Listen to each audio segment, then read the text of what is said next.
13-ാം അധ്യായത്തിൻ്റെ 44 മുതൽ 46 വരെയുള്ള വാക്യങ്ങൾ.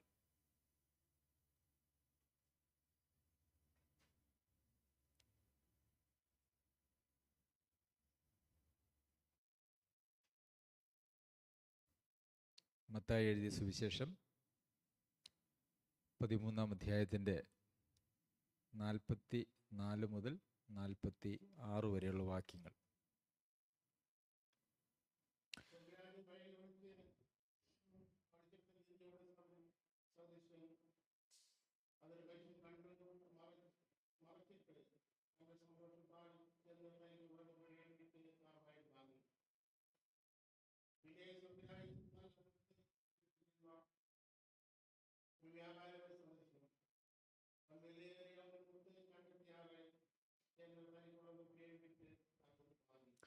സ്വർഗരാജ്യത്തെ സംബന്ധിച്ച 2 സാദൃശ്യങ്ങളാണ് നമുക്ക് ഈ വേദഭാഗത്ത് നാം വായിച്ചത്. സ്വർഗരാജ്യം, അതിൻ്റെ 2 സാദൃശ്യങ്ങൾ എന്തൊക്കെയാണ്? ആദ്യം പറഞ്ഞിരിക്കുന്ന സാദൃശ്യം, വേറെയും ആ വേദഭാഗത്ത് സാദൃശ്യങ്ങളുണ്ട്. അതിൽ നിന്ന് 2 എണ്ണം മാത്രമേ ഞാൻ എടുത്തിട്ടുള്ളൂ. ഒന്ന്, അത് വയലിൽ ഒളിച്ചു വെച്ച നിധിയോട് സദൃശ്യം. അപ്പം സ്വർഗരാജ്യം ഒരു നിധിയാണ്. നിധി കിട്ടാൻ താല്പര്യമുള്ളവരാരെങ്കിലും ഇവിടെ ഉണ്ടോ? അല്ലേ? നമുക്ക് അങ്ങനെ വലിയ താല്പര്യമൊന്നും ഇല്ലെങ്കിലും അങ്ങനെ താല്പര്യമുള്ള ധാരാളം ആളുകൾ നമുക്ക് ചുറ്റുമുണ്ട്. നിധി കിട്ടുക എന്ന് പറഞ്ഞാൽ അതൊരു ജീവിത അഭിലാഷമാണ് അനേകരെ സംബന്ധിച്ചും എന്ന് നമുക്കറിയാം. അതുകൊണ്ടാണ് നിധി എന്ന് വചനത്തിലും മനുഷ്യൻ്റെ ആ ആഗ്രഹത്തെ കാണിച്ചുകൊണ്ടാണ് ഇവിടെ സ്വർഗരാജ്യത്തെയും അങ്ങനെ നിധിയോട് സാദൃശ്യപ്പെടുത്തിയിരിക്കുന്നത്. അപ്പോൾ സ്വർഗരാജ്യം ലഭിക്കുക എന്ന് പറഞ്ഞാൽ ഈ ഭൂമിയിൽ ഒരാൾക്ക് നിധി കിട്ടുന്നത് ഏറ്റവും വലിയ കാര്യമാണ് എങ്കിൽ നിത്യതയിൽ സ്വർഗരാജ്യം കിട്ടുക എന്നുള്ളതാണ് ഏറ്റവും വലിയ കാര്യം. അതാണ് നമുക്ക് നിധിയോട് സാദൃശ്യപ്പെടുത്തിയിരിക്കുന്നതിൽ നിന്നും നമുക്ക് മനസ്സിലാക്കുവാനായിട്ട് കഴിയുന്നത്. പിന്നെ ഈ സ്വർഗരാജ്യം അങ്ങനെ പരസ്യമായിട്ട് പ്രദർശിപ്പിച്ചു എന്നാണോ നമ്മൾ വായിക്കുന്നത്? ആണോ? അല്ല, അല്ലേ? എങ്ങനെയാണ് കാണുന്നത്? വയലിൽ ഒളിച്ചു വെച്ച നിധി. അത് ശരി. അപ്പം കർത്താവായ യേശുക്രിസ്തുവിനെ പരസ്യമായി നിർത്തിയിരിക്കുന്നു, മനുഷ്യൻ്റെ രക്ഷയ്ക്കായിട്ട് പരസ്യമായിട്ട് നിർത്തിയിരിക്കുന്നു എന്ന് നമ്മൾ റോമർക്ക് എഴുതിയ ലേഖനത്തിൽ വായിക്കുന്നുണ്ട്. എന്നാൽ ഇവിടെ സ്വർഗരാജ്യം വയലിൽ ഒളിപ്പിച്ചു വച്ചിരിക്കുന്നു എന്നാണ് നമ്മൾ വായിക്കുന്നത്. ശരി. രണ്ടാമത്, പിന്നെയും 45-ാമത്തെ വാക്യത്തിൽ പിന്നെയും സ്വർഗരാജ്യം നല്ല മുത്ത് അന്വേഷിക്കുന്ന ഒരു വ്യാപാരിയോട് സദൃശ്യം. അവിടെ ആരോടാ സാദൃശ്യപ്പെടുത്തിയിരിക്കുന്നത്? മുത്തിനോടാണോ? ആണോ? ആണോ? ഉറക്കെ പറ. ശരി, കേൾക്കത്തില്ലല്ലോ. എൻ്റെ ചെവിയുടെ പ്രശ്നമാണോ? മുത്തിനോടാണോ? അല്ല, അല്ലേ? വ്യാപാരിയോടാണ് സാദൃശ്യപ്പെടുത്തിയിരിക്കുന്നത്. അപ്പം നല്ല മുത്ത് അന്വേഷിക്കുന്ന ഒരു വ്യാപാരിയോടാണ് ഇവിടെ സ്വർഗരാജ്യത്തെ സാദൃശ്യപ്പെടുത്തിയിരിക്കുന്നത്. എന്നാൽ ഇവിടെ 2 സ്ഥലത്തും ഇത് നമ്മളവിടെ വായിക്കുന്നത് തൻ്റെ സന്തോഷത്താൽ ചെന്ന് എന്നാണ്. അപ്പോൾ ഈ സ്വർഗരാജ്യം എന്ന് പറയുന്നത് മനുഷ്യന് സന്തോഷം നൽകുന്ന ഒരു കാര്യമാണ്, അല്ലേ? അതുകൊണ്ടാണ് ഈ മുത്ത് അന്വേഷിക്കുന്ന വ്യാപാരിക്ക് മുത്ത് കണ്ടുപിടിച്ചാൽ അത് അദ്ദേഹത്തിന് വ്യാപാരം ചെയ്ത് സമ്പത്തുണ്ടാക്കാം. അതുപോലെ തന്നെ നിധി കിട്ടിയാൽ അതും അവർക്ക് അവരുടെ സ്വപ്ന സാക്ഷാത്കാരത്തിന് ഈ ലോകത്തിൽ അത് സാധ്യമാണ്. അപ്പോൾ 2 പേരും ഭയങ്കര ആകാംക്ഷയോടും സന്തോഷത്തോടും കൂടിയാണ് ഈ സ്വർഗരാജ്യത്തെ സമീപിക്കുന്നത് എന്ന് നമുക്ക് കാണാനായിട്ട് കഴിയും. എന്നാൽ പിന്നെ പറയുന്നതായിട്ടുള്ളൊരു കാര്യമാണ്, ഈ 2 പേരും ചെയ്തതായിട്ടുള്ളൊരു കാര്യം, സന്തോഷത്താൽ ചെന്ന് തനിക്കുള്ളതൊക്കെയും വിറ്റ് ആ വയൽ വാങ്ങി. എവിടെയാണോ സ്വർഗരാജ്യം ഒളിപ്പിച്ചു വെച്ചിരിക്കുന്ന, അല്ലെങ്കിൽ സ്വർഗരാജ്യം വയലിൽ ഒളിപ്പിച്ചു വെച്ചിരിക്കുന്ന നിധിയാണ്, അപ്പോൾ ആ വയൽ, നിധിയാകുന്ന സ്വർഗരാജ്യം ഉള്ളതായ ആ വയൽ വിലയ്ക്ക് വാങ്ങി. എന്ത് ചെയ്തിട്ടാണ് വിലയ്ക്ക് വാങ്ങിയേ? തനിക്കുള്ളതൊക്കെയും വിറ്റു. ഒരു വയൽ വാങ്ങാനായിട്ട് നമുക്കുള്ളത് ഒക്കെ വിൽക്കേണ്ട ആവശ്യമുണ്ടോ? ഉണ്ടോ? ആ വയൽ വാങ്ങാൻ ആവശ്യമുള്ള തുക ഉണ്ടാക്കിയാൽ മതിയല്ലോ, പോരെ? അങ്ങനെയല്ലേ സാമാന്യ ആളുകൾ ചെയ്യുന്നത്. പക്ഷേ ഈ സ്വർഗരാജ്യം ഒളിപ്പിച്ചു വെച്ചിരിക്കുന്ന, നിധിയാകുന്ന സ്വർഗരാജ്യം ഒളിപ്പിച്ചു വെച്ചിരിക്കുന്ന വയൽ വാങ്ങണമെങ്കിൽ നമുക്കുള്ളതെല്ലാം വിൽക്കണം. അതാണ് അതിൻ്റെ പ്രത്യേകത. നമ്മുടെ കയ്യിൽ എന്തെങ്കിലും നമ്മൾ വെച്ചുകൊണ്ടിരുന്നാൽ, ബാക്കി വെച്ചിരുന്നാൽ, ഈ സ്വർഗരാജ്യം നമുക്ക്, ആ മുത്ത് നമുക്ക് കൈവശമാക്കാനായിട്ട് കഴിയില്ല.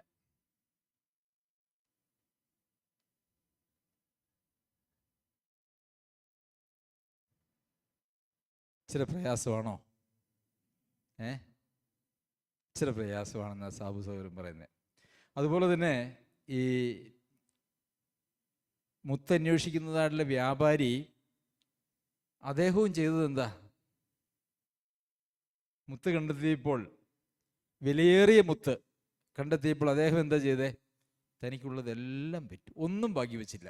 അവിടെയും മുത്ത് വാങ്ങിക്കാനുള്ളത് പോരെ?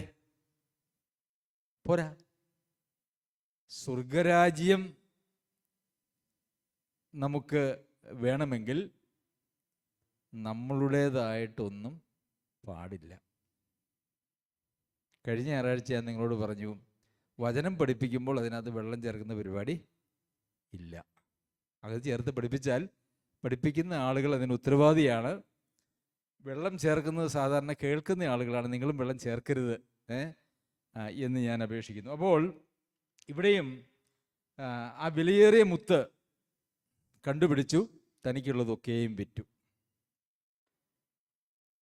അപ്പോൾ നമുക്ക് സ്വന്തമായിട്ടുള്ളതെല്ലാം വിൽക്കാതെ, ത്യജിക്കാതെ സ്വർഗരാജ്യം എന്ന് പറയുന്നത് നമുക്ക് സമ്പാദിക്കാനായിട്ട് കഴിയുകയില്ല.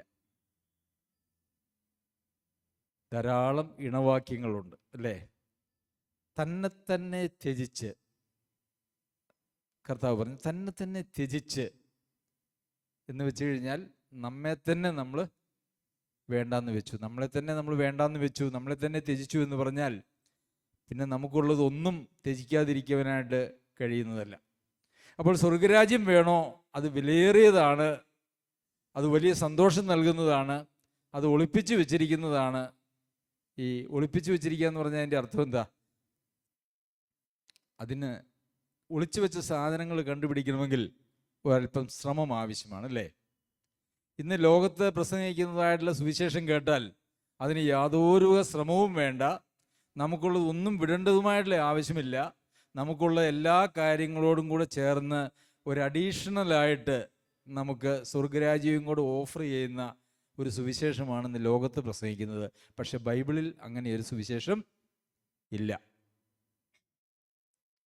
അനേക സുവിശേഷ പ്രവർത്തനങ്ങളും അല്ലെങ്കിൽ പ്രസംഗങ്ങളും നമ്മൾ കേട്ടാൽ അവിടെയൊക്കെ അവർ പറയുന്നത്, നിങ്ങൾ പാപിയാണെന്ന് സമ്മതിച്ച്, നിങ്ങൾ പാപത്തിന് വേണ്ടി കർത്താവ് മരിച്ചു എന്നുള്ളതൊന്ന് വിശ്വസിച്ച് നിങ്ങൾ രക്ഷിതാവും കർത്താവുമായിട്ട് അങ്ങ് സ്വീകരിച്ചു കഴിഞ്ഞാൽ നിങ്ങൾ രക്ഷിക്കപ്പെട്ടു, പിന്നെ നിങ്ങളുടെ രക്ഷ ഒരു കാലത്ത് നശിച്ചു പോവുകയുമില്ല, നിങ്ങൾ സ്വർഗത്തിൽ ദൈവത്തിൻ്റെ മക്കളാണ് എന്നൊക്കെയാണ് സാധാരണ ഇന്നത്തെ സുവിശേഷം.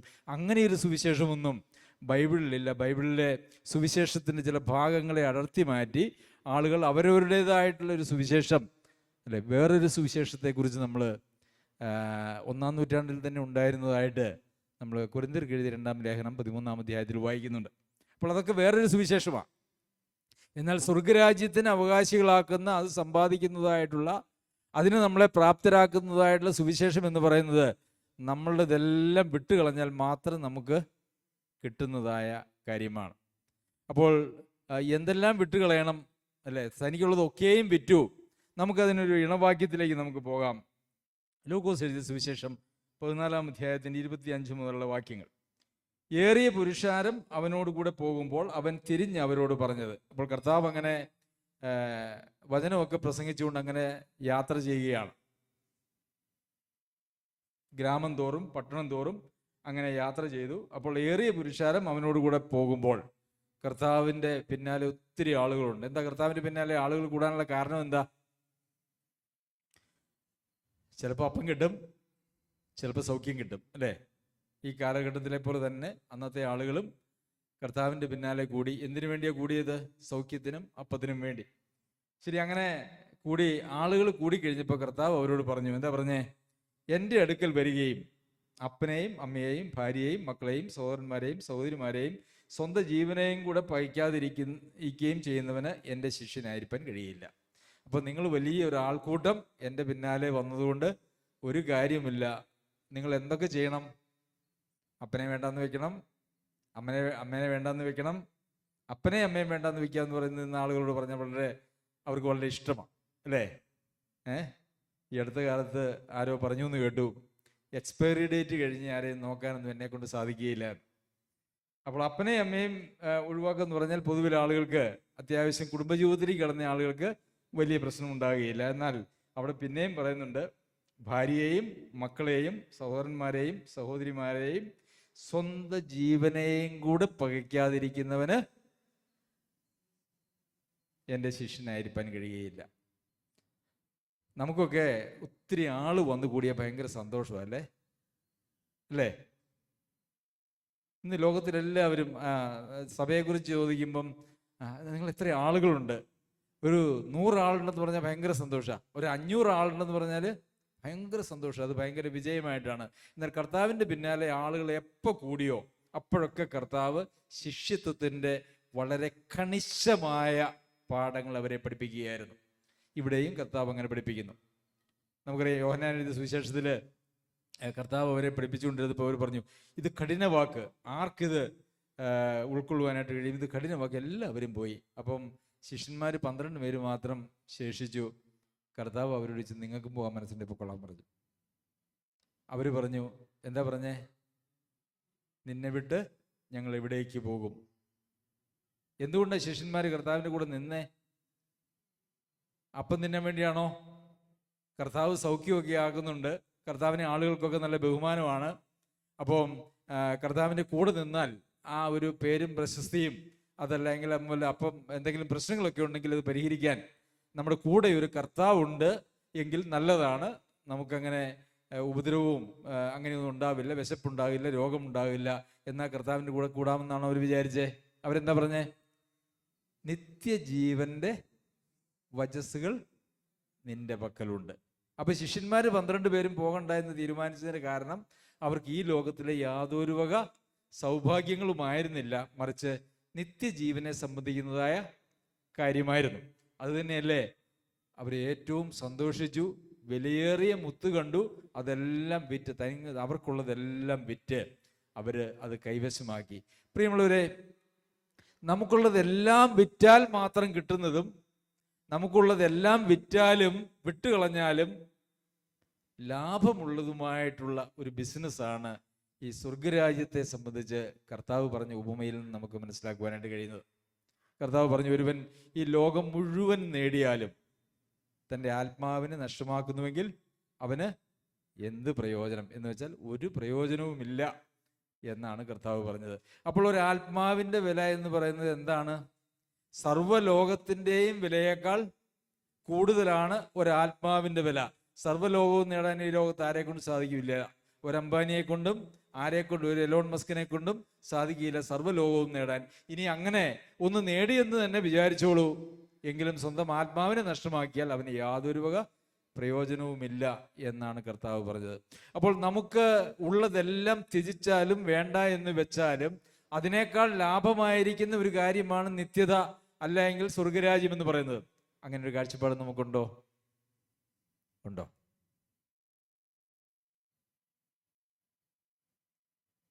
നമുക്കുള്ളതെല്ലാം ഒഴിവാക്കാതെ നമുക്ക് നേടാൻ കഴിയാത്തതും നമുക്കുള്ളതെല്ലാം ഒഴിവാക്കിയാലും അതിനേക്കാൾ മൂല്യമുള്ളതുമായിട്ടുള്ള കാര്യമാണ് ദൈവരാജ്യം.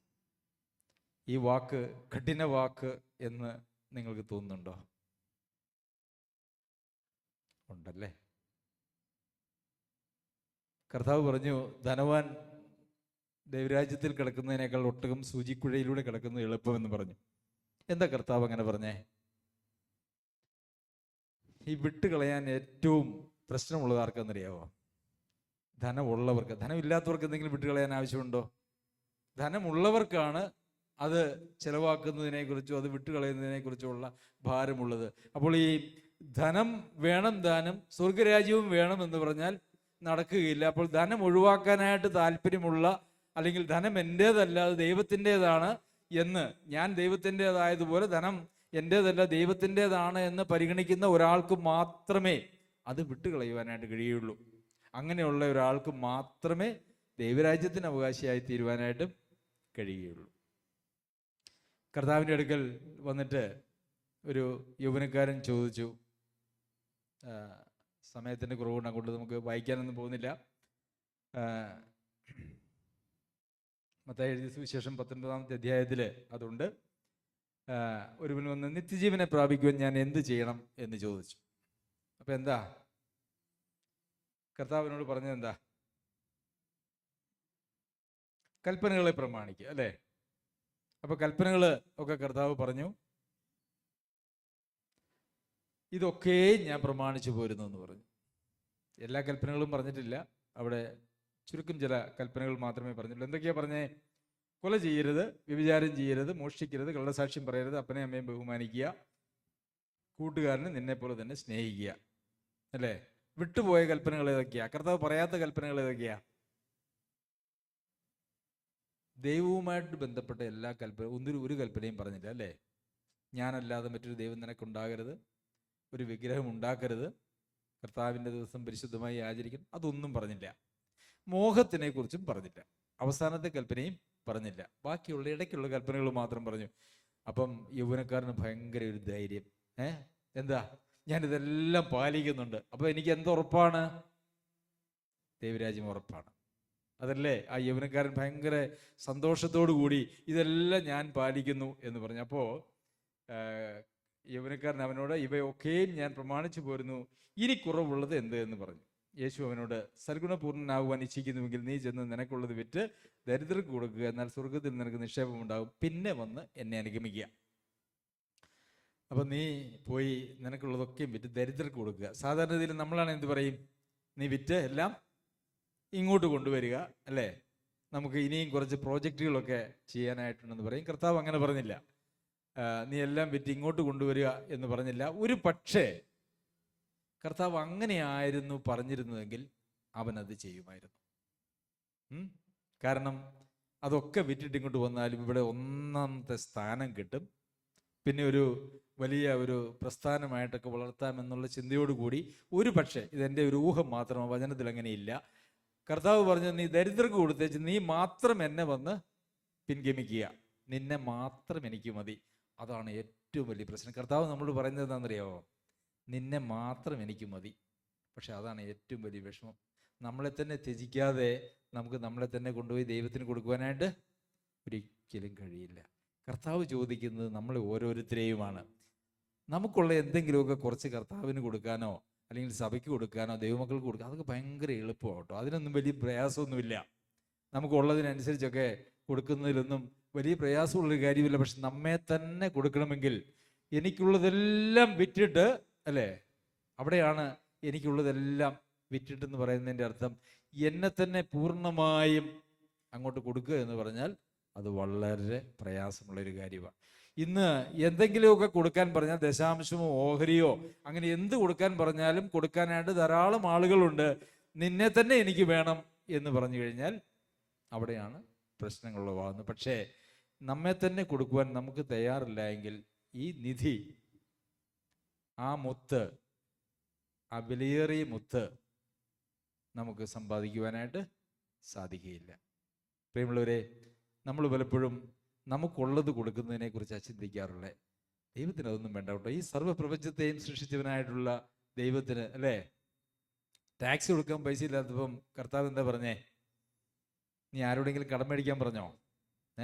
നീ പോയി ഒന്ന് പണിയെടുത്ത് കുറച്ച്, ഇനി നമുക്ക് എല്ലാവർക്കും കൂടെ 2 ദിവസം പണിയെടുത്ത് കുറച്ച് പൈസ ഉണ്ടാക്കാം, എന്നിട്ട് കൊടുക്കാമെന്ന് പറഞ്ഞോ? ഇല്ല, നീ പോയി ഒരു ചൂണ്ടിയിട്ട് മീൻ പിടിച്ചുകൊണ്ട് അതിൻ്റെ വാ തുറന്ന് കഴിയുമ്പോൾ അതിനകത്ത് കാണുമെന്ന് പറയുന്നു. ഇങ്ങനെ ഉള്ള കർത്താവിന് നമ്മളുടെ പണത്തിലോ അല്ലെങ്കിൽ നമ്മുടെ സാധ്യതകളിലോ ഒന്നുമല്ല പ്രിയം. അതൊക്കെ നാം കർത്താവിന് നമ്മെ തന്നെ കൊടുക്കുമ്പോൾ അതിൻ്റെ ഭാഗമായിട്ട് ചെല്ലുന്നുവെങ്കിൽ മാത്രമേ കർത്താവിനത് പ്രിയമുള്ളൂ.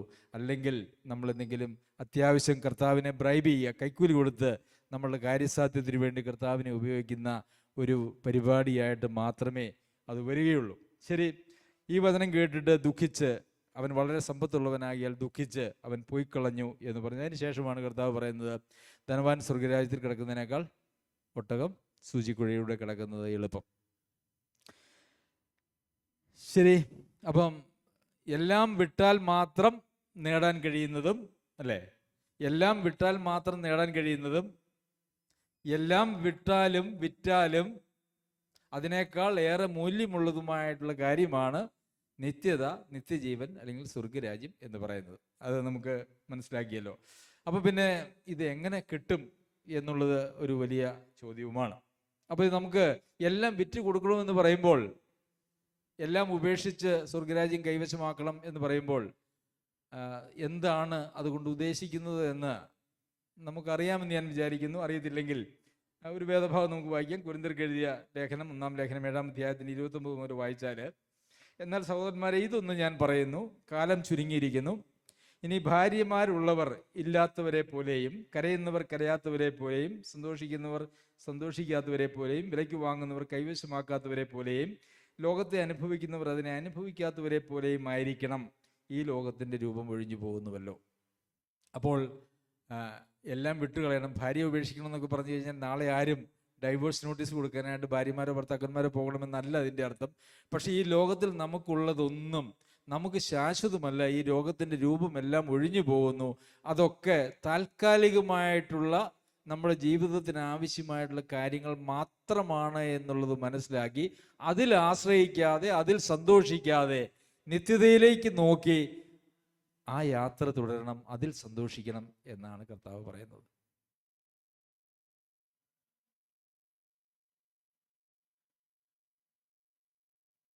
നിലനിൽക്കുന്ന സമ്പത്ത് നമുക്ക് ഈ ലോകത്തിലില്ലല്ലോ, അല്ലേ? നിലനിൽക്കുന്ന ഒന്നും നമുക്ക് ഈ ലോകത്തില്ല. നമുക്ക് നിലനിൽക്കുന്ന ഭാര്യമാരുണ്ടോ, ഭർത്താക്കന്മാരുണ്ടോ, മക്കളുണ്ടോ, മാതാപിതാക്കന്മാരുണ്ടോ? നിലനിൽക്കുന്ന സമ്പത്ത് ഈ ലോകത്തിലുണ്ടോ? ഈ ലോകത്തൊന്നുമില്ല. നീ എന്തെല്ലാം ഉണ്ടെങ്കിലും ഇതെല്ലാം കത്തി അഴിഞ്ഞ് നശിച്ചു പോകുവാനായിട്ടുള്ളതാണ്. അതിനുശേഷം കർത്താവ് ഒരു പുതിയ ആകാശവും പുതിയ ഭൂമിയും ഉണ്ടാക്കുവാനായിട്ട് പോകുന്നു എന്നുള്ളതാണ് നമ്മൾ വചനത്തിൽ വായിക്കുന്നത്. അപ്പോൾ ഇവിടെയുള്ള എല്ലാ കാര്യങ്ങളോടുമുള്ള നമ്മുടെ ബന്ധം എന്ന് പറയുന്നത് അത് നമ്മെ ചേർത്ത് പിടിക്കുന്നതായിട്ടുള്ള കാര്യങ്ങളായിട്ടല്ല. അതിനെയൊക്കെ കേവലം നമുക്ക് ദൈവിക പരിപാടിക്കായിട്ട് ഉപയോഗിക്കാൻ, നമ്മുടെ കുടുംബം, നമ്മുടെ മക്കൾ, നമ്മുടെ സമ്പത്ത്, നമ്മുടെ ആരോഗ്യം, നമ്മുടെ പരിജ്ഞാനം, അതുപോലെ തന്നെ നമ്മുടെ എല്ലാ കാര്യങ്ങളും അത് ദൈവനാമത്തിനു വേണ്ടി ഉപയോഗിക്കുന്ന സന്ദർഭത്തിൽ മാത്രമേ അതിനെന്തെങ്കിലും ഒരു ആത്മീകമായിട്ടുള്ള മൂല്യമുള്ളൂ. അല്ല, നാം അതിനോട് അറ്റാച്ച്ഡായിട്ട് അതിനോട് ചേർന്നിരിക്കുകയാണെങ്കിൽ ദൈവത്തോട് ചേർന്നിരിക്കാനായിട്ട് കഴിയുകയില്ല. കഴിഞ്ഞ ആഴ്ച നമ്മൾ ചിന്തിച്ചു, ഒന്നുകിൽ മാമോനോട് അല്ലെങ്കിൽ ദൈവത്തിനോട്. ഈ മാമോൻ എന്ന് പറയുന്നത് പണത്തെ സംബന്ധിച്ച് മാത്രമല്ല, നമുക്ക് ആലങ്കാരികമായിട്ട് നമുക്ക് മറ്റു പലതിനെയും ആലങ്കാരികമായിട്ട് പറയുവാനായിട്ട് കഴിയും, അല്ലേ? പലർക്കും അവർക്ക് സത്യവിശ്വാസത്തിലേക്ക് കടന്നു വരുന്നതിന് തടസ്സം എന്താണെന്നറിയാമോ? അവർക്ക് ഉണ്ട് എന്ന് അവർ വിചാരിക്കുന്നതായിട്ടുള്ള സമൂഹത്തിലെ സൽപ്പേര്, അല്ലേ? അവർക്കുണ്ട് എന്ന് വിചാരിക്കുന്നതായിട്ടുള്ള ഒരു പാരമ്പര്യമായിട്ടുള്ള കുടുംബ മഹിമയോ കുടുംബ പേരോ അല്ലെങ്കിൽ അവർ ജോലി ചെയ്യുന്ന അവരുടെ സ്ഥാപനങ്ങളിലുള്ളതായിട്ടുള്ള അവരുടെ പ്രതാപമോ പദവിയോ, അങ്ങനെ ഈ ലോകത്തിലെ കാര്യങ്ങൾ ആണ് അനേകം ആളുകൾക്കും കർത്താവിലേക്ക് വരുന്നതിന് തടസ്സമായിട്ട് നിൽക്കുന്നത്. അപ്പോൾ എനിക്ക് ലോകത്തോടും ഒട്ടണം കർത്താവിനോടും ഒട്ടണം എന്നുള്ളതായിട്ടുള്ള രണ്ടൊട്ടൽ ഒരിക്കലും നടക്കുകയില്ല. നമ്മൾ നമ്മെ തന്നെ പൂർണ്ണമായും ത്യജിച്ചാൽ മാത്രം, അല്ലേ? ദൈവത്തെ സ്നേഹിക്കുന്നതിനെ കുറിച്ച് പറയുമ്പം എങ്ങനെയാ പറയണേ? പൂർണ്ണ ഹൃദയത്തോടെ. പൂർണ്ണം എന്ന് പറഞ്ഞ അർത്ഥം എന്താ? ശതമാനക്കണക്കിന് പറഞ്ഞാൽ എന്താ? 100%, അല്ലേ? അത് 99.99% പൂർണ്ണമാകുമോ? ഇല്ല. പ്രിയമുള്ളവരെ, പൂർണ്ണ ഹൃദയത്തോടെ, പൂർണ്ണ മനസ്സോടെ, പൂർണ്ണ ആത്മാവോടെ, പൂർണ്ണ ശക്തിയോടെ കർത്താവിൻ്റെ പിന്നാലെയുള്ള ഒരു യാത്ര, അത് മാത്രമേ ഉള്ളൂ. ഇന്ന് ലോകത്ത് നാം കാണുന്നതായിട്ടുള്ള ക്രിസ്തീയതകളൊന്നും ബഹുഭൂരിപക്ഷവും, ഒരുപക്ഷെ അവിടെയും ഇവിടെയും ഭക്തന്മാരായിട്ടുള്ള ചില ആളുകൾ ഉണ്ടാവാം എന്നല്ലാതെ ഇന്ന് ക്രിസ്തീയ സഭകളൊന്നും പോകുന്ന പോക്ക് കർത്താവിൻ്റെ വഴിയല്ല.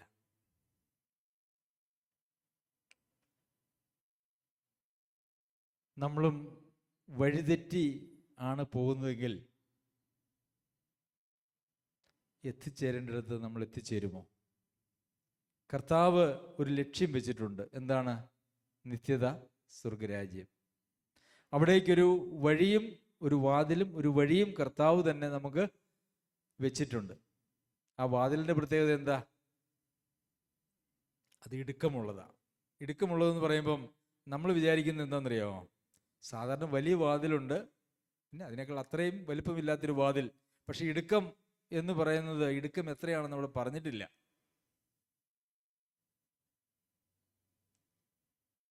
ഒരുപക്ഷെ അതൊരു ഒരടി മാത്രം വീതിയുള്ളൊരു വഴിയാണെങ്കിൽ നമുക്ക് കിടക്കാൻ പറ്റുമോ? ആർക്കെങ്കിലും ഒരടി മാത്രമേ ആ വാതിലിന് വീതിയുള്ളൂ. കിടക്കാൻ പറ്റുമോ? ഇല്ല. എത്ര വീതിയുണ്ടെന്ന് പറഞ്ഞിട്ടുമില്ല. അപ്പൊ എന്തു ചെയ്യും? നമ്മളെ തന്നെ ത്യജിച്ചാൽ നമ്മളില്ലല്ലോ. അപ്പോൾ 1 സെന്റിമീറ്റർ ഉള്ളെങ്കിലും നമുക്കതിലെ കിടക്കാം. അതാണ് അതിൻ്റെ ആത്മീയ അർത്ഥം. നമ്മളെ തന്നെ ത്യജിക്കുന്ന ഒരാളെ സംബന്ധിച്ചിടത്തോളം വാതിലിന് വീതിയേ വേണ്ട. ഏത് വാതിലിലൂടെയും കിടക്കാം. പിന്നെ വഴിയുണ്ട്. വഴി എങ്ങനെയാ? ഞെരുക്കമുള്ള വഴി. പ്രിയമുള്ളവരെ, നമ്മൾ എങ്ങോട്ടെങ്കിലും യാത്ര പോവുകയാണെങ്കിൽ, ഞങ്ങൾ ഇടയ്ക്കിടയ്ക്ക് എറണാകുളത്തൊക്കെ പോകുന്നുണ്ട്, നമ്മൾ നല്ല റോഡാണ് നോക്കുക, അല്ലേ? ഒരു ഗട്ടറുള്ള റോഡിൽ കൂടെ ഒന്ന് പോയേക്കാം എന്ന് ആരെങ്കിലും വിചാരിക്കുമോ? വീതി കുറഞ്ഞ, ബുദ്ധിമുട്ടുള്ള, ട്രാഫിക്കുള്ള, ഗട്ടറുള്ള, പൊളിഞ്ഞു കിടക്കുന്ന റോഡിൽ കൂടെ പോകാനായിട്ട് ഏതെങ്കിലും ഡ്രൈവർമാർ ചിന്തിക്കൂ? ഇല്ല. ഏറ്റവും നല്ല റോഡ്, ഇനി ഒരു അല്പം ദൂരം കൂടിയാൽ പോലും നല്ല റോഡാണ് നമ്മൾ തിരഞ്ഞെടുക്കുക. പക്ഷെ ആത്മീയ ജീവിതത്തിൽ അങ്ങനെ ഒരു ഓപ്ഷൻ നമുക്കില്ല. നമ്മൾ വിശാലമായ നല്ല വഴിയിലേക്ക് തിരിയുമ്പം ലക്ഷ്യം തെറ്റി. സ്വർഗരാജ്യത്തിലേക്കുള്ള വഴി എങ്ങനെയാ? അത് ഞെരുക്കവും ഇടുക്കവുമുള്ളൊരു വഴിയാണ്. അപ്പോൾ എനിക്ക് വിശാലമായിട്ടുള്ള വഴിയിലൂടെ നിത്യതയിലേക്ക് പോകണമെന്ന് നമ്മൾ ചിന്തിച്ചാൽ ഒരു കാരണവശാലും അത് നടക്കുകയില്ല. വഴിതെറ്റി പോയി കഴിഞ്ഞാൽ നാശത്തിൻ്റെ ഒരു പടുകുഴിയിലേക്കാണ് നാം ചെന്ന് ചേരുക. അപ്പോൾ അങ്ങനെ എല്ലാം ത്യജിക്കാതെ, നമ്മെ തന്നെ കർത്താവിന് വിട്ടുകൊടുക്കാതെ ഒരു ക്രിസ്തീയ ജീവിതം സാധ്യമാണ്. അങ്ങനെയൊക്കെ ജീവിച്ചാൽ മതി, നമുക്കങ്ങ് എത്താം എന്നുള്ളതായിട്ടുള്ള കാഴ്ചപ്പാടുള്ള ആളുകളാണ് നമ്മുടെ ചുറ്റുമുള്ളത്. ആ കാഴ്ചപ്പാട് നമ്മെയും കഴിഞ്ഞ കാലങ്ങളിൽ വളരെയേറെ സ്വാധീനിച്ചിട്ടുണ്ട്. അതൊരു യാഥാർത്ഥ്യമാണ്, ഇല്ലേ? ആ സ്വാധീനം നമ്മളിലില്ലേ? ഉണ്ട്. ആ സ്വാധീനം നമ്മൾ ധാരാളമായിട്ടുണ്ട്. അപ്പം നമ്മളും എന്താ, ഈ വിശാലമായിട്ടുള്ള നല്ല വഴിയാണോ, ആ വഴിയാണോ നമ്മൾ പോകാൻ ആഗ്രഹിക്കുന്നത്, അല്ലെങ്കിൽ പോകുന്നത്? എങ്കിൽ ലക്ഷ്യസ്ഥാനത്തെത്തില്ല. കർത്താവിൻ്റെ അടുക്കൽ പിന്നെയും ഒരു മനുഷ്യൻ വന്ന് ചോദിക്കുന്ന ഒരു ചോദ്യമുണ്ട്. അവൻ പട്ടണം തോറും ഗ്രാമം തോറും സഞ്ചരിച്ച്, ലൂക്കോസ് എഴുതിയ സുവിശേഷം 13-ാം അധ്യായത്തിലാണ് കേട്ടോ, യെരൂശലേമിലേക്ക് യാത്ര ചെയ്തു. അപ്പോൾ ഒരുത്തൻ അവനോട്, കർത്താവെ, രക്ഷിക്കപ്പെടുന്നവർ ചുരുക്കമോ എന്ന് ചോദിച്ചു. ഇപ്പൊ കർത്താവിൻ്റെ ഉപദേശമൊക്കെ കേട്ടു വന്നപ്പം അദ്ദേഹത്തിന് ഒരു സംശയം. ഈ രക്ഷിക്കപ്പെടുക എന്ന് പറയുന്നത് അത്ര എളുപ്പമുള്ളൊരു കാര്യമല്ല. എന്തൊക്കെയായി കർത്താവ് പറയുന്നേ? അപ്പനെ ഉപേക്ഷിക്കണം, അമ്മേനെ ഉപേക്ഷിക്കണം, ഭാര്യയെ ഉപേക്ഷിക്കണം, ഭർത്താവിനെ ഉപേക്ഷിക്കണം, മക്കളെ ഉപേക്ഷിക്കണം, തനിക്കുള്ളതൊക്കെയും ഉപേക്ഷിക്കണം, തന്നെയും ഉപേക്ഷിക്കണം. ഉപേക്ഷിച്ചാൽ മാത്രം മതിയോ? പോരാ, ഒരു കുരിശെടുക്കുകയും വേണം, അല്ലേ? അപ്പോൾ ഉപേക്ഷിച്ചാലും പോരാ, കുരിശെടുക്കുകയും വേണം. അപ്പോൾ ഈ മനുഷ്യൻ വന്ന് കർത്താവിനോട് ചോദിച്ചു, കർത്താവെ, രക്ഷിക്കപ്പെടുന്നവർ? ആ ചോദ്യത്തിൻ്റെ ഒരു ഭാവം നമുക്ക് വേണമെങ്കിൽ നമ്മുടെ ഭാവനയിൽ ഒന്ന് കാണാം. കർത്താവെ, രക്ഷിക്കപ്പെടുന്നവർ ചുരുക്കമാണോ, അല്ലേ? അങ്ങനെയൊക്കെ ആയിരിക്കും, വളരെ സങ്കടത്തോടു കൂടിയായിരിക്കും പറയുന്നത്. കാരണം അദ്ദേഹത്തിന് രക്ഷിക്കപ്പെടുവാനായിട്ടുള്ള താല്പര്യമുണ്ട്, പക്ഷേ ഈ വഴി ഭയങ്കര ബുദ്ധിമുട്ടാണ് എന്ന് അദ്ദേഹത്തിൻ്റെ ഉള്ളിലുള്ളത് കൊണ്ട് ഒരു നിരാശയോടുകൂടി, ഒരു വിഷമത്തോടു കൂടിയാണ് കർത്താവിനോട് ചോദിക്കുന്നത്. എഴുതുമ്പോൾ ആ വിഷമങ്ങളൊന്നും പ്രദർശിപ്പിക്കാനായിട്ട് നമുക്ക് കഴിയില്ലല്ലോ, അതുകൊണ്ടാണ് അങ്ങനെ പ്ലെയിനായിട്ട് എഴുതിയിരിക്കുന്നത്. അപ്പോൾ രക്ഷിക്കപ്പെടുന്നവർ ചുരുക്കമോ? അപ്പോൾ കർത്താവിൻ്റെ മറുപടി എന്താ? ഇടുക്കുവാതിലൂടെ കടക്കാൻ പോരാടുവിൻ. മത്തായി എഴുതിയ സുവിശേഷത്തിൽ പറഞ്ഞത് ഇടുക്കുവാതിലൂടെ കിടന്നാൽ മതി എന്നാണ്. പക്ഷേ ഇവിടെ പറയുന്നു ആ ഇടുക്കുവാതിലൂടെ കിടക്കണമെങ്കിൽ തന്നെ ഒരു വലിയ പോരാട്ടം ആവശ്യമുണ്ട്. എവിടെയാണ് ഈ പോരാട്ടം? എവിടെയാണ് ഈ പോരാട്ടം? ഈ ഇടുക്കുവാതിലൂടെ പോകുമ്പം നമുക്കുള്ളതൊക്കെയും വെച്ചുകൊണ്ട് പിടിച്ചുകൊണ്ട് പോകണമെങ്കിൽ, നിങ്ങളൊന്ന് ആലോചിച്ച് നോക്കിയോ, ഒരു വലിയ ചാക്കുകെട്ടുമായിട്ട് നമുക്ക് ഈ ഡോറിൽ കൂടെ പോകണമെങ്കിൽ വലിയ പ്രയാസം, അല്ലേ? അപ്പം നമ്മൾ എന്താ ചെയ്യുക? ഈ ചാക്കുകെട്ട് വിട്ടേച്ച് പോകാൻ മനസ്സില്ല, നമ്മളുടെ ഒന്നും ഉപേക്ഷിച്ച് ഈ വഴിയെ പോകാനായിട്ട് നമുക്ക് മനസ്സില്ല, എന്നാൽ പോകുകയും വേണം.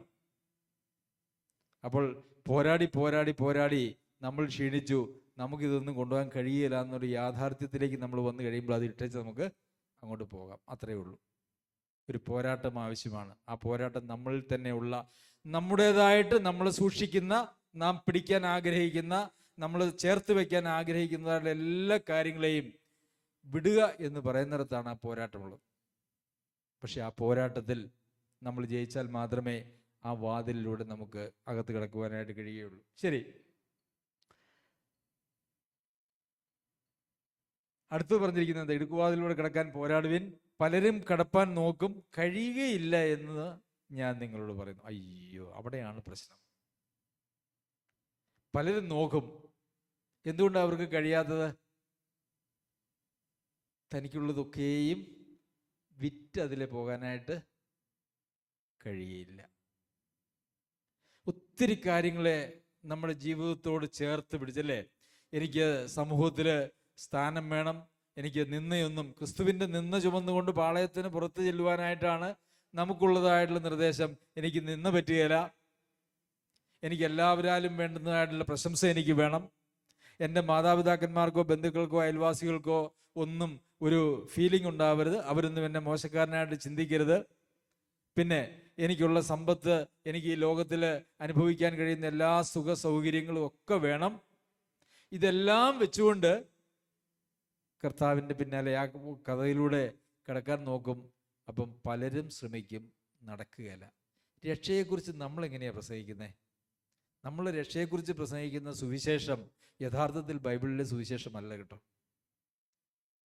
അങ്ങ് വിശ്വസിച്ച് ഏറ്റു പറഞ്ഞാൽ നിങ്ങൾ രക്ഷിക്കപ്പെട്ടു എന്ന് അല്ലല്ല. അതിന് മുമ്പ് വരേണ്ടതായിട്ടുള്ള പാപബോധമുണ്ട്, മാനസാന്തരമുണ്ട്, നമ്മെ തന്നെ ത്യജിക്കലുണ്ട്, നമ്മളെല്ലാം വിട്ടുകളയേണ്ടതായിട്ടുള്ള കാര്യമുണ്ട്. മാനസാന്തരപ്പെട്ട് ഒരു പുതിയ വഴിയെ, ആ വിശാലമായിട്ടുള്ള വഴിയിൽ നിന്നും ഞെരുക്കവും ഇടുക്കവും ഉള്ളതായിട്ടുള്ള ഒരു വഴിയിലേക്ക് നമ്മൾ കിടക്കണം. തിരിയാതെ നമ്മൾ മാനസാന്തരപ്പെട്ടു എന്ന് പറഞ്ഞിട്ട് നമ്മൾ ആ വിശാലമായിട്ടുള്ള വഴിയെ പോവുകയാണെങ്കിൽ നമ്മളൊരു മാനസാന്തരം നടന്നിട്ടില്ല, ഇപ്പോൾ നടക്കുന്നുമില്ല എന്നാണ് അതിൻ്റെ അർത്ഥം.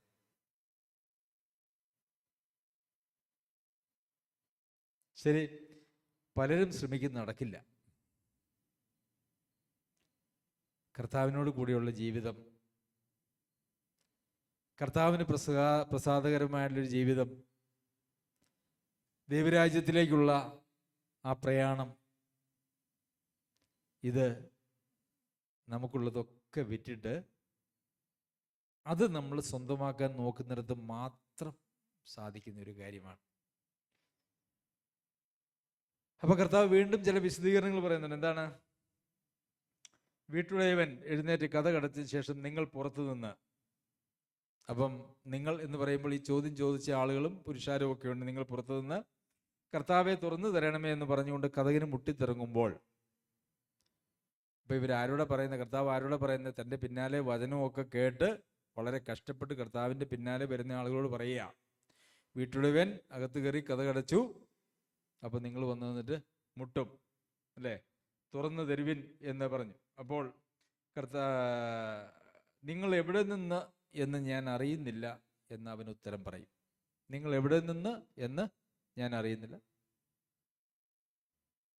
നിങ്ങൾ അങ്ങനെ എൻ്റെ വഴിയെ വന്ന ഒരാളുകളായിട്ട് ഞാൻ കാണുന്നില്ല. പക്ഷേ അങ്ങനെയുള്ള ആളുകൾ ചെന്നിട്ട് മുട്ടുന്നുണ്ട്, അല്ലേ? ഒരാഗ്രഹമുണ്ട് ഈ കർത്താവിൻ്റെ ഈ സന്നിധിയിലേക്ക് എത്തിപ്പെടാനായിട്ട്. പക്ഷെ കർത്താവ് പറയും, നിങ്ങൾ എനിക്കറിയില്ല. കാരണം എന്താ? കർത്താവിനോട് ചേരണമെങ്കിൽ ബാക്കിയുള്ള പലതിനെയും വിടണമായിരുന്നു.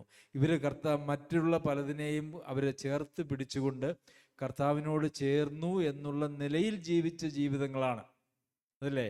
മത്തായി എഴുതിയ സുവിശേഷത്തിലും ഞങ്ങൾ വലിയ വീര്യപ്രവൃത്തികളൊക്കെ ചെയ്തു, പ്രവചനങ്ങൾ നടത്തി, ഭൂതങ്ങളെ പുറത്താക്കി, എന്നിട്ട് ഞങ്ങൾക്ക് സ്വർഗരാജ്യം ഇല്ലെന്ന് അവർ ചോദിക്കുന്നത്. ഇല്ല, ഇതൊക്കെ ചെയ്തില്ല എന്നൊന്നും പറയുന്നില്ല. അതിൻ്റെ തിയോളജി എന്താണെന്നൊന്നും നമുക്ക് വ്യക്തമായിട്ട് അറിയത്തില്ല. എങ്കിലും ഒരു കാര്യം പറയാം, ഒന്നുകിൽ അവർ ചെയ്തിട്ടുണ്ടായിരുന്നിരിക്കണം, പിന്നീട് അവരുടെ വഴി തെറ്റി അവർ വിശാലമായിട്ടുള്ള വഴിയിലേക്ക് കടന്നു പോയവരായിരിക്കാം. എന്തുവായിക്കൊള്ളട്ടെ, എന്തായാലും കർത്താവ് അവരോട് പറഞ്ഞു, ഞാൻ നിങ്ങളെ ഒരു നാളും അറിഞ്ഞിട്ടില്ല. ഇവിടെയും കർത്താവ് പറയുന്നത്, ഞാൻ നിങ്ങളെ അറിയുന്നില്ല. അങ്ങനെ ഞാൻ അറിയുന്നില്ല എന്ന് പറഞ്ഞാൽ അങ്ങനെ അങ്ങ് വിട്ടുകൊടുക്കാൻ പറ്റുമോ? അതൊക്കെ നമുക്കൊക്കെ നമ്മൾക്ക് ഒരു രീതിയാണ്, നമ്മൾ അങ്ങനെ വിട്ടുകൊടുക്കുകയില്ല. നമ്മൾ അടുത്ത ചോദ്യം ചോദിക്കും. അവരും ചോദിച്ചു, എന്താണ്? അന്നേരം നിന്റെ മുമ്പിൽ ഞങ്ങൾ തിന്നുകയും കുടിക്കുകയും ഞങ്ങളുടെ തെരുക്കളിൽ നീ പഠിപ്പിക്കുകയും ചെയ്തുവല്ലോ എന്ന് പറഞ്ഞു തുടങ്ങും. അപ്പോൾ അവർ പറയുക, നമ്മൾ ഒരുമിച്ചല്ലേ കർത്താവെ അന്ന് ഇന്ന പരീശന്മാരുടെ വീട്ടിലേക്ക് പോയി അത്താഴം കഴിച്ചത്, എന്നിട്ട് നീ ഞങ്ങളെ അറിഞ്ഞിട്ടില്ലായിരുന്നോ? നമ്മൾ ഒരുമിച്ച് എത്ര യാത്ര ചെയ്തു, നിന്റെ പിന്നാലെ ഞങ്ങൾ 2-3 ദിവസം ഭക്ഷണം പോലും കഴിക്കാതെ നിന്റെ പിന്നാലെ ഞങ്ങൾ വന്ന് വചനമൊക്കെ കേട്ടു, എന്നിട്ട് ഞങ്ങളെ അറിയുന്നില്ലായിരുന്നോ? പ്രിയമുള്ളവരെ, വചന കേൾവിക്ക് അത്രേ വിലയുള്ളൂ.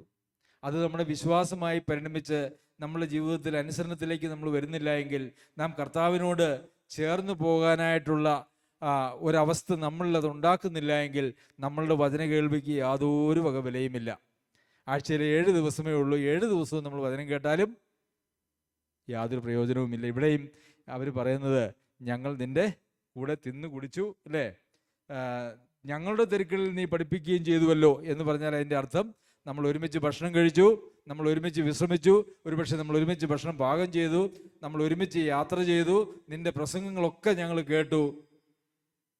കർത്താവ് എന്ത് പറയുന്നേ? അവനോ, നിങ്ങൾ എവിടെ നിന്ന് എന്ന് ഞാൻ അറിയുന്നില്ല എന്ന് ഞാൻ നിങ്ങളോട് പറയുന്നു. അനീതി പ്രവർത്തിക്കുന്ന ഏവരുമായുള്ളവരെ എന്നെ വിട്ടുപോകുവിൻ എന്ന് പറയും. പ്രിയമുള്ളവരെ, എന്താണ് നാം മനസ്സിലാക്കേണ്ടത്? നമുക്കുള്ളതെല്ലാം വിട്ടിട്ട് ആ സ്വർഗരാജ്യമാകുന്ന ആ നിധി കൈവശമാക്കാൻ നമുക്ക് മനസ്സുണ്ടോ?